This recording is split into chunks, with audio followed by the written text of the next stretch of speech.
On board the Bibby Stockholm barge in Portland Harbour are continuing to disembark ahead of decisions about their futures in the UK. The contract for the barge is due to expire in January, with all residents being relocated by the end of next month. Half a dozen people were seen leaving with their luggage this morning, as Sophie Cridland reports. In the past few weeks, hundreds of asylum seekers have been moved from the Bibby Stockholm to temporary accommodation all round the country. Only around 100 remain, and they're due to leave by the end of November. During their time in Dorset, they've built friendships with each other and established links with local community support groups. Today we saw 6 people leave by taxi, and they're being taken to places outside the Dorset and BCP area. Earlier on Portland, I spoke to Cedric, who's a qualified teacher. He says he fled after being threatened by extremists in his own country. I've been persecuted and my life is in danger and I'll be killed if I go back. And they've attacked my parents and burnt our house and destroyed my dad's car. So that's why I'm here. I feel like here I'm at peace, and my family also can be at peace. He told me he'd miss the Bibby community. I feel sad at the same time, and I'm also happy for them. I wish to leave as well, but it's not my time yet, so I have to hold on. Yeah, I feel sad. I can only wish them the best, because some of these people, we probably won't see each other again for a very, very long time. Like the others living on the Bibby Stockholm, his future remains uncertain. For now, I don't know when I'm leaving, honestly. I don't know when I'm leaving. I've been at the barge for almost 7 months now, and I don't know when I'm leaving.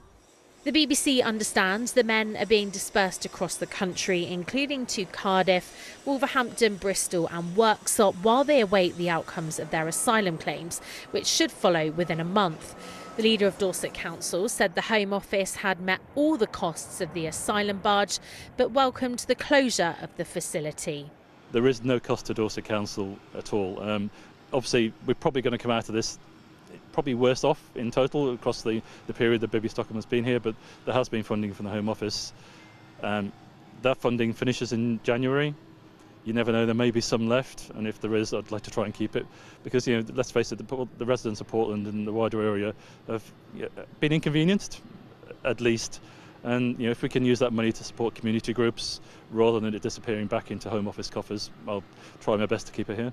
When the asylum seekers are moved off the barge and into a new place, if their applications are approved, they have 30 days to find accommodation. Soon the Bibby Stockholm will be empty and the contract of its use is due to expire in January. The 500-bed barge has been a controversial fixture here in Weymouth and Portland. Now the question most locals will be asking is, when will the Bibby Stockholm be towed away? Sophie Cridland, BBC South Today, Portland. Now imagine saving up to buy your dream car only to have it stolen. Then imagine that car was a Lamborghini and cost you nearly £200,000. Well, that's what happened to Mohammed Umair and his brothers, who bought the supercar between them 7 years ago. They thought they'd never see it again until today. Their car was one of 30 high-value vehicles being reunited with their owners following an international police operation which first began at Southampton docks. John Cuttill has the story. It's been a day of reunions. 30 high-end cars going back to their owners. Owners like Mohammed Umair. Words don't explain how good it feels. 7 years ago we lost this car, and, you know, we went through a really bad time when we lost it. So we were renting the car out. So we had given it on hire. So when we had started, it was like, whoa, we've just bought our first Lamborghini Huracan. Suddenly, everything's just gone. Do you know what I mean? So it's heartbreaking. And it wasn't just Mohammed's Lamborghini. The discovery of 4 cars in containers bound for Thailand at Southampton docks began an 8-year investigation. An international fraud beginning here in the UK.